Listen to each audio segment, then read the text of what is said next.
السلام علیکم دوستوں، ایچ او اسٹور کی جانب سے تمام دوستوں کو سلام۔ امید ہے آپ سب لوگ خیریت سے ہوں گے۔ آج میں ایک بہترین ناول لے کے حاضر ہوا ہوں، تنہائی کے 100 سال۔ گیبریل گارشیا مارکیز جو رائٹر ہیں انہوں نے اس کتاب کو لکھا ہے، جبکہ اس کا ترجمہ ڈاکٹر نعیم کلاسہ نے کیا ہے۔ نوبل انعام یافتہ یہ ایک ناول ہے، تنہائی کے 100 سال اس کا نام ہے۔ کتاب کے متعلق تھوڑا سا بتاتا جاؤں۔ کتاب کی بائنڈنگ ہے وہ ہارڈ ہے، بالکل ہارڈ بائنڈنگ ہے۔ اس کتاب کے اندر تقریباً 384 کے لگ بھگ پیجز ہیں، اور اس کتاب کی، اس ناول کی جو پرائس ہے وہ 700 روپے ہے، لیکن ایچ او اسٹور کے اوپر آپ کو انشاءاللہ مناسب قیمت میں اور ڈسکاؤنٹڈ پرائس کے ساتھ کتاب مل جائے گی۔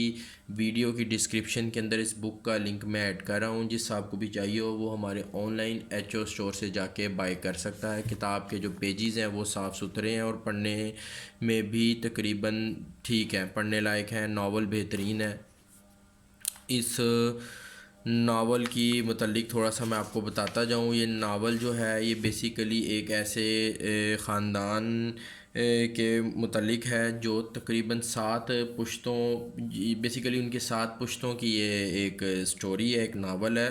پہلے وہ دنیا سے آئسولیٹ تھے، اپنے قبیلے میں رہتے تھے، بالکل دنیا سے کٹے ہوئے تھے، پرامن رہتے تھے، لیکن آہستہ آہستہ جب وہ دنیا میں ان کی انٹری ہونا شروع ہو گئی، انٹری سے مراد یہ کہ دنیا میں ارد گرد کے ماحول سے واقفیت ہو گئی، لوگوں کا آنا جانا ان کے قبیلے میں ہو گیا، تو ان میں بھی خانہ جنگی اور دوسری برائیوں نے جنم لے لیا۔ یہ ایک اڈلٹ ناول ہے، یاد رہے بچوں کے پڑھنے کے لیے یہ ناول نہیں ہے۔ خون خرابہ اور جنسی فسادات سے بھرپور ہے یہ ناول، تو انشاءاللہ نوجوانوں کے لیے اور جو لوگ لٹریچر اور ناول پڑھنے کے شوقین ہیں ان کے لیے یہ بہترین ثابت ہوگا۔ ویڈیو کی ڈسکرپشن کے اندر میں اس بک کا، اس ناول کا جو لنک ہے وہ ایڈ کر دوں گا، جس صاحب کو بھی چاہیے ہو وہ ہمارے online H O store سے جا کے بائی کر سکتا ہے۔ بہترین ناول ہے۔ تھینک یو، اللہ حافظ۔